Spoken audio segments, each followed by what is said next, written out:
Hello all, welcome to my channel. आपण स्कॉलरशिपचे unit 1 आणि युनिट 2 आपण संपवलेलं आहे. याच्यानंतर आपण डायरेक्ट युनिट 6 बघणार आहोत, कारण हे इझी आहे, हे आपलं पटकन संपेल.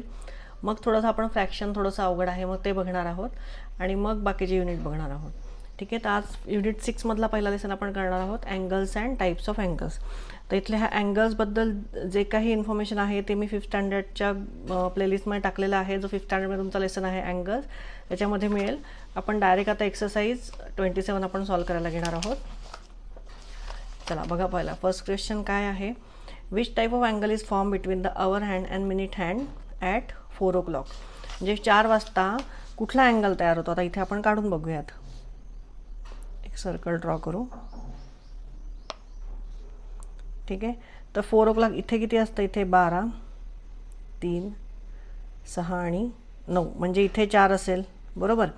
सो काय सांगितलं आपल्याला की आवर हँड आणि मिनिट हँड म्हणजे 4 वाजता. आता आवर हँड 4 वाजता कुठे असेल, इथे असेल, छोटा आणि मोठा काटा 12वर असेल. तर हा कुठला अँगल तयार होतो, ऑब्च्युस अँगल. सो इथं ऑब्च्युस अँगलला मार्क करून घ्या फर्स्ट. त्याच्यानंतर परत विचारलं आहे, which type of angle is form between the hands of a clock at 3 hours 45 minutes. 3 hours 45 minutes म्हणजे 45 minutes म्हणजे कुठे येतं, 9वर येईल मोठा काटा आणि दुसरा येईल 3वर, बरोबर. 3चा म्हणजे कुठला तयार होणार आहे, तो स्ट्रेट अँगल तयार होणार आहे. कुठला अँगल होणार आहे तयार, स्ट्रेट अँगल. इथे 4th ऑप्शनला मार्क करून घ्या. Which type of angle is form between the hands of a clock at 9 o'clock. 9 o'clockला कुठला अँगल तयार होतो. तर 9 o'clockला आपण एकदा काढून बघूयात. हवं तर तुम्हाला दाखवते मी.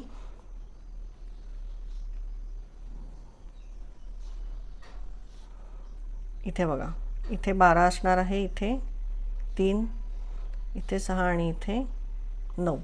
ठीक आहे, तर स्मॉल छोटा काटा कुठे असणार आहे, 9वर, आणि मोठा असणार आहे 12वर. म्हणजे हे 9 o'clock झाले. म्हणजे कुठला अँगल तयार होतो आहे, राईट अँगल तयार होतो आहे.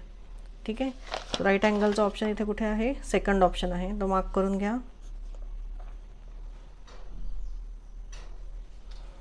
चला नेक्स्ट बघूयात 4th क्वेश्चन.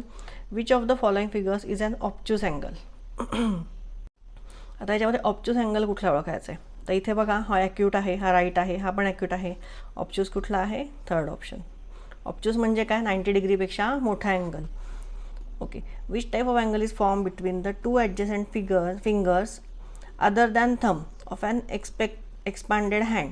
म्हणजे हा हँड आपण समजा एक्सपांड केला, तर ह्या 2 बोटांमध्ये कुठला अँगल तयार होतो, तर ॲक्यूट अँगल तयार होतो. अदर दॅन थंब सांगितलं आहे. Other than thumb other than thumb म्हणजे काय, थंब सोडून आपण काय करायचं आहे, ह्या बोटांमध्ये कुठला अँगल तयार होतो, acute angle. So first option mark करा. 6 बघूयात. How many angles are there in the figure. तर हे टोटल अँगल्स किती आहेत. तर इथे बघा, हा एक अँगल होईल, हा पण एक अँगल होईल, हा पण एक. तर हे मोजायपेक्षा तुमच्या बुकमध्ये इथे एक सोपी पद्धत सांगितली आहे की हे असं, हे सगळे जर अँगल मोजायचे असतील ना, तर ह्याला प्रत्येकाला अशी नावं द्यायची, 1 2 3. ठीक आहे, आणि मग ह्या सगळ्याची ॲडिशन केली की आपल्याला आन्सर मिळतं. तसंच आपण इथे करायचं आहे. इथे म्हटलं काय करायचं, इथे नाव देत 1 2 3 and 4.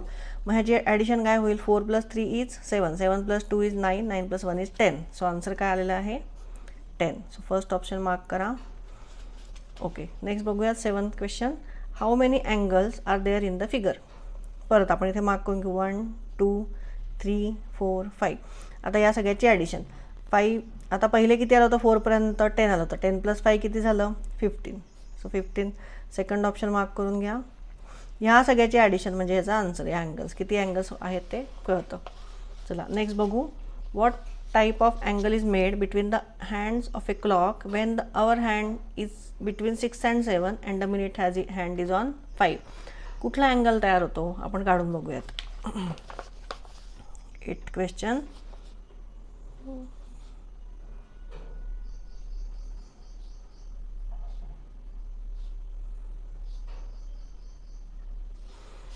ठीक आहे, हे काढून बघितलं. आता काय विचारलं आपल्याला, 6 and 7 म्हणजे 6 आहे, इथे ह्याच्या पुढे काय येईल, इथे 7 येईल, आणि इथे अलीकडे काय येईल, 5 येईल, इथे येईल 4, इथे येईल 8 10 11 1 आणि 2. ठीक आहे, हे झालं आपलं काढून.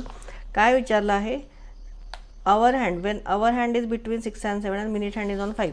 मिनिट हँड म्हणजे कुठला हँड येणार आहे, मोठा असतो तो मिनिट हँड. ठीक आहे. आणि अवर हँड म्हणजे छोटा, जो जो आहे 6 आणि 7 मध्ये. म्हणजे कुठला अँगल तयार झाला? हा acute angle. So first option mark करा, ॲक्यूट अँगल. नेक्स्ट बघूयात. If the length of the sides of an angle are increase then how does it affect the measure of the angle. म्हणजे काय विचारलं आहे की जर आपण समजा हा अँगल काढला, 9th क्वेश्चन मी दाखवते काढून. समजा हा एक मी अँगल काढला, हा एक अँगल काढला आणि ह्याची मी लेंग्थ वाढवली, ह्याची मी इथनं वाढवली लेंग्थ, ह्याची इथनं वाढवली, तर अँगलमध्ये फरक पडणार आहे का? म्हणजे हा 30चा अँगल आहे तर तो 40चा होणार आहे का? नाही, तो अँगल आहे तेवढाच राहणार आहे. मग तेच विचारलं आहे. म्हणजेच काय सांगितलं आपल्याला? Measure of an angle remains the same. Third option आहे. मेजर ऑफ अँगल इन्क्रीज होईल का नाही, डिक्रीज होईल का नाही, किंवा डबल होईल का नाही. अँगल, मेजर ऑफ अँगल जो 30 डिग्रीचा अँगल आहे तो 30 डिग्रीच राहणार आहे. So third option. In the figure ABCD is divided into 2 triangles by drawing the diagonal AC. याला काय म्हणतात? डायगोनल म्हणतात. हा AC हे तुमचं अजून व्हायचं आहे, तुमच्या पोर्शनमध्ये दाखवलं नाही आहे. तर हा जो हे जे A आणि C हे जॉईन केलेलं आहे ज्या लाईनने, त्याला काय म्हणतात? Diagonal. So every triangle has 3 angles. How many angles are there in the figure. म्हणजे प्रत्येक ट्रायंगलला 3 अँगल असतात. हा एक ट्रायंगल, ह्याला 3 अँगल आहेत, हा एक ट्रायंगल, ह्याला 3 अँगल आहेत. मग how many angles are there in the given figure. म्हणजे या पूर्ण फिगरमध्ये किती अँगल आहेत ते विचारलं आहे. मग अँगल आपण आता मार्क करूयात. पहिले तर ह्या दोन्ही ट्रायंगलचे मिळून किती होतील? ह्याचे 3 आणि ह्याचे 3, असे 6 होतील, बरोबर. त्याच्यानंतर हा एक अँगल आहे परत, बरोबर. म्हणजे DAC एक अँगल आहे आणि CAB एक अँगल आहे. पण DAB हा सुद्धा एक अँगल आहे. मग हा एक अँगल आणि DCB हा सुद्धा एक अँगल. म्हणजे किती होणार आहे? हे 2 angle. 6 + 2 = 8. So third option, 8 angles. Total angle मिळून किती आहेत? 8. What type of angle is made between the hands of a clock at 5:40 PM? 5:40 PM ला कुठला अँगल तयार होतो? कुठला ॲक्यूट अँगल का स्ट्रेट अँगल? तर ते आपण बघूयात.